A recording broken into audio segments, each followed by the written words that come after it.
भारत के पहाड़ों में ना कई कहानियां छुपी होती हैं। आज हम एक ऐसी ही महिला की बात करेंगे जिनका साहस और संकल्प आज भी एक मिसाल है। चलिए इस असाधारण लेकिन कहीं गुमनाम सी रह गई समाज सुधारक के बारे में जानते हैं। उत्तराखंड की झांसी की रानी, सोचिए ये कितना बड़ा खिताब है। ये कोई मामूली उपाधि नहीं है। ये नाम उस महिला को मिला था जिन्होंने अपने जमाने के हर सामाजिक बंधन को तोड़कर रख दिया था और दुनिया उन्हें आज टिंचरी माई के नाम से जानती है। तो ये कहानी है एक ऐसे सफर की जहां एक इंसान अपने निजी दुख को समाज को बदलने की ताकत बना लेता है।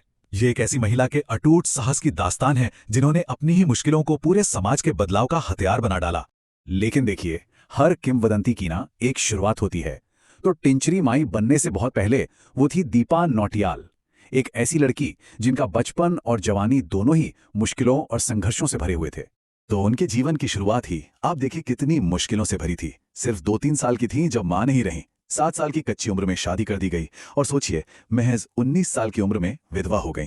कोई भी इन हालातों में टूट जाता, लेकिन यहीं से उनकी हिम्मत की एक असाधारण कहानी शुरू होती है।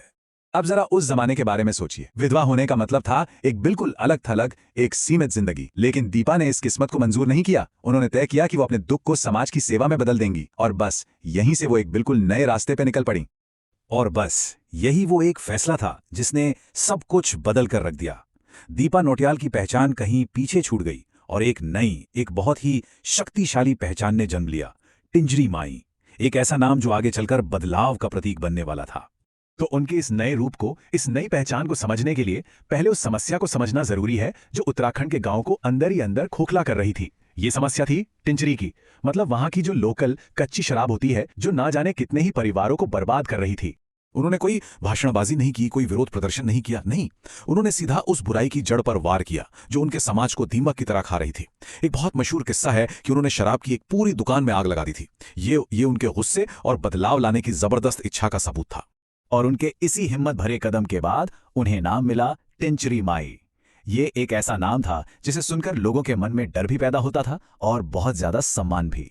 ये नाम उनके निडर स्वभाव की पहचान बन गया। तो ये सिर्फ एक नाम नहीं था, ये तो एक मिशन की शुरुआत थी। उन्होंने अपने समाज को बेहतर बनाने के लिए एक बहुत बड़ी लड़ाई शुरू की और ये लड़ाई सिर्फ एक नहीं बल्कि कई मोर्चों पर एक साथ लड़ी गई। उनका संघर्ष सिर्फ शराब तक ही सीमित नहीं था। उन्होंने अशिक्षा के खिलाफ आवाज उठाई, समाज में हो रहे अन्याय के खिलाफ लड़ी और खास तौर पर महिलाओं के अधिकारों के लिए। उन्होंने इन सभी बुराइयों के खिलाफ एक साथ मोर्चा खोल दिया। और सबसे दिलचस्प बात यह है कि वो खुद पढ़ी लिखी नहीं थी, लेकिन इसके बावजूद वो शिक्षा की ताकत को बहुत अच्छी तरह समझती थी। वो जानती थी कि अगर नशे जैसी सामाजिक बुराइयों को जड़ से खत्म करना है तो उसका एक ही तरीका है, ज्ञान का उजाला फैलाना। और वो सिर्फ बड़ी बड़ी बातें नहीं करती थी, वो काम करके दिखाती थी। उन्होंने गांव गांव घूमकर चंदा इकट्ठा किया और थलीसैंण में एक प्राइमरी स्कूल बनवाया। और जानते हैं, उसमें भी उन्होंने लड़कियों की शिक्षा पर सबसे ज्यादा जोर दिया।